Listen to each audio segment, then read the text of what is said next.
La primera imatge que recordo jo de cine és el bar Agulló, així en les parets d'una valla que hi havia allí de madera verda, i estan veient la pel·lícula jo i mon pare. Això és la primera imatge.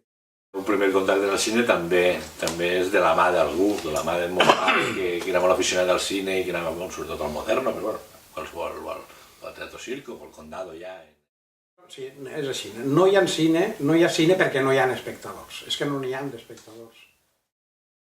En Dénia podia haver una sala de cine. Jo crec que va ser un error, una falta de previsió, del comunicant de l'empresa que estava explotant un cine tan enorme com el cine. Què fan? Ara que es veu més, per internet i per televisió, això, el que acabem de dir fa un moment.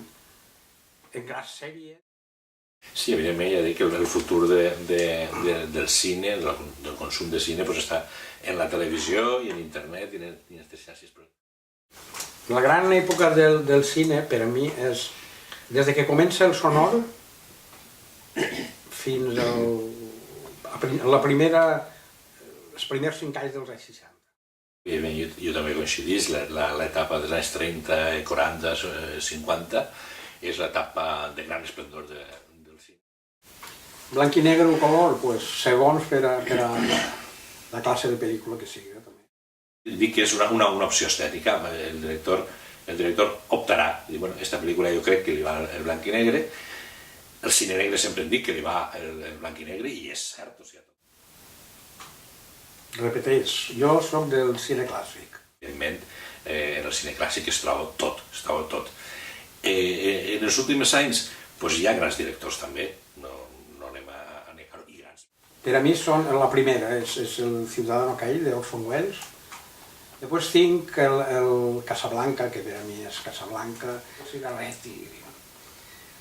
Després tinc el Tercer Hombre, que per cert també és l'Orson Welles, 8 minuts, i és el més gran de la pel·lícula. I el musical Cantando bajo la lluvia. Eixa per a mi és el musical dels musicals de tots els musicals. Jo citaria la trilogia del Padrino, i dic la trilogia perquè dic les tres. Després, com soc una miradora de Alfred Hitchcock, Alfred Hitchcock alguna. I ja hi hauria moltes més. Estem citant molt els directors americans, que són el cine que més hem consumit, però bueno, dels directors. L'estimat John Cabrera, que al principi ens va fer així, ens mirava de distància, volem dir. Vam estar en ell tota una vesprada, no? Tota una vesprada es troba allí, 2 o 3 hores en ell, sempre... Evidentment, el coneixement amb John Cabrera és el que possiblement més ens ha costat a una persona que ha viscut el cine, i més de la manera en què ho ha viscut John, que és un tècnic que ha estat vinculat des de la seva infantesa, que ha conegut pràcticament, no direm tota la història del cine, però una gran part, o sigui, des del cinema sonor acabat d'aparèixer, que és quan va entrar ja en els estudis. El director és el responsable artístic de la pel·lícula. Efectivament, el director és el responsable de la pel·lícula. Prefereix que el doblat, encara que l'original és l'autèntic i és el que normalment tenia que valdre per a tots, però clar, no sabem idiomes. Jo, en tot cas, també preferís que la doblada, igual veig en subtítols també, però crec que aquí s'ha fet un bon treball.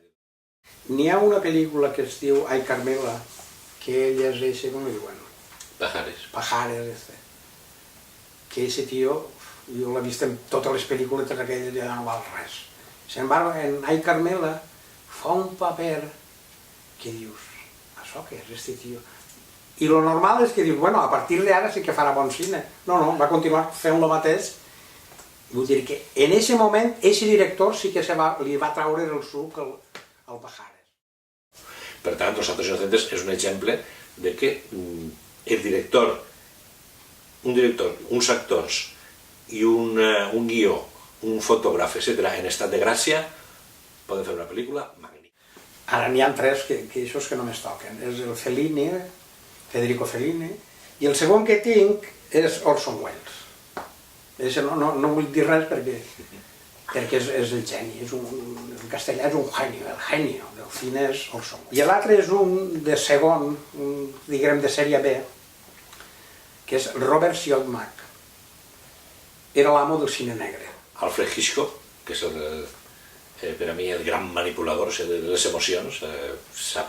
Jo crec que qualsevol que vulgui saber cine i transmetre emocions a través de la pantalla ha d'estudiar a Hitchcock. Billy Wilder, o Billy Wilder, que jo crec que té pel·lícules magnífiques en molt diferents. Doncs jo ara voldria, per deixar un poc del cinema clàssic i fijar-me en un més actual, molt actual, crec que és un home que ha fet un cine i ha sabut crear un univers propi, que és Tim Burton.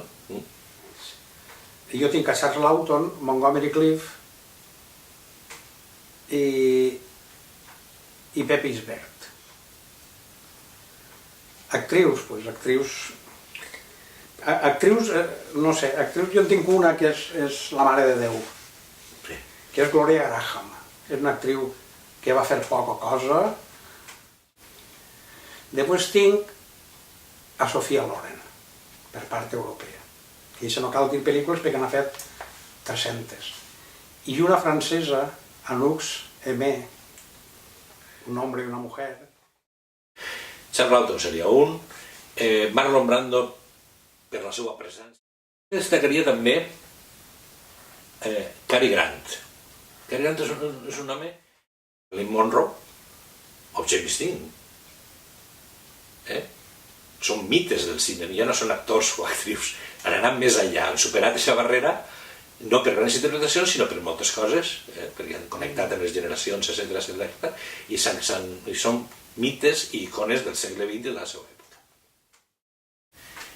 Nosaltres d'alguna manera continuem vinculats sempre a qüestions de cine, des que estem fent investigacions de cinema local, etc., fins a cursets que de vegades es criden per anar, i precisament el mes que ve segurament començarem un nou curset en la seu de la UNED de Dénia per a majors de 55 anys, en el que d'alguna manera expliquem un poc la història del cine i tot el que està vinculat als oficis del cine. Tot això que hem parlat al llarg d'esta conversa, guionistes, compositors de cine, actors, directors, parlem de tot el món que intervé en la producció d'una pel·lícula. I la veritat és que és una experiència molt gratificadora, perquè a més és gent que té més de 55 anys, que ha tingut el cine com una forma d'oci i d'ensenyament. Per tant, està molt informada, no necessita massa explicacions a l'hora de parlar d'un actor o d'un director dels anys 50 o dels anys 40, perquè el coneixen, l'han vist en les seues pel·lícules. Seria més difícil potser donar a adolescents o a gent que encara està en els instituts, perquè no coneixeran possiblement a molts dels directors i els actors. En aquest cas sí que és gent que té l'experiència de que ha vist aquestes pel·lícules, que participa i que d'alguna manera disfrutem tots, ells recordant.